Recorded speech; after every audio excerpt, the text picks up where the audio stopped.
మహానటి సినిమాకి ఎటువైపు నుంచి చూసినా చాలా పాజిటివ్ వైబ్స్ కనబడుతున్నాయి.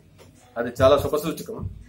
కొన్ని కోట్లతో కూడిన ప్రాజెక్ట్ కాబట్టి అంత పాజిటివ్ రెస్పాన్స్ రావడం అనేది ఆ టీమ్ కి చాలా ఎనర్జీ ఇచ్చే అంశం. అయితే ఇప్పుడు ఈ సినిమాలో సావిత్రి గారి సమకాలీన ఇదిలో నాగేశ్వరరావు గారు, ఎస్వి రంగారావు గారితో పాటు ఎన్టీ రామారావు గారి పాత్ర కూడా చాలా కీలకం.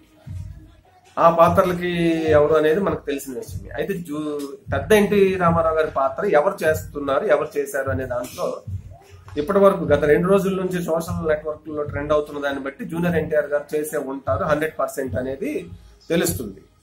కానీ డైరెక్టర్ మాత్రం ఒక బాంబు ఇచ్చారు. అదేంటంటే అది జూనియర్ ఎన్టీఆర్ చేశారా, గ్రాఫిక్స్ తో చేయించామా అనేది మీకు తెలియాలంటే కొన్ని గంటలు మీరు వెయిట్ చేయాల్సిందే అంటూ పిలిచారు. దీంతో మళ్ళీ ఒక కొత్త సందేహం వచ్చింది. అది ఎన్టీఆర్ చేయలేదేమో, గ్రాఫిక్స్ తో మేనేజ్ చేశారేమో అనిపిస్తుంది. నా పర్సనల్ ఫీలింగ్ ఏంటంటే ఇంత పాజిటివ్ రెస్పాన్స్ వచ్చిన సినిమాకి స్వర్గీయ ఎన్టీ రామారావు గారి పాత్రకి జూనియర్ ఎన్టీఆర్ గారే యాప్ట్ అనేది మనకు తెలుసు. నేను ఇప్పటివరకు ఆయన ఖచ్చితంగా నటించే ఉంటారని అనుకుంటున్నా. ఆయన నటించుంటే సినిమా కమర్షియల్ రేంజ్ కూడా నెక్స్ట్ లెవెల్కి వెళ్తుంది అనేది నా ఫీలింగ్. ఆల్రెడీ సినిమా సక్సెస్ అయ్యే లక్షణాలు, ఆబాల గోపాలాన్ని అలరించే లక్షణాలు ఉన్నాయి.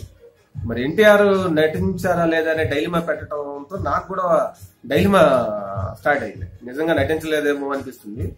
బట్ మన మనసులో మాత్రం ఖచ్చితంగా ఆయన జూనియర్ ఎన్టీఆర్ గారు చేసింటే బాగుండు, ఒక క్లాసిక్ ఫిలిం లో ఆయన ఈ హిస్టరీలో ఒక పార్ట్ అవుతారు అనేది ఉంది. మరి అది చేశారా లేదా అనేది ఏంటనేది మరి అందరితో పాటు కొన్ని గంటలు వెయిట్ చేయాల్సిందే అనిపిస్తుంది. మరి చూద్దాం.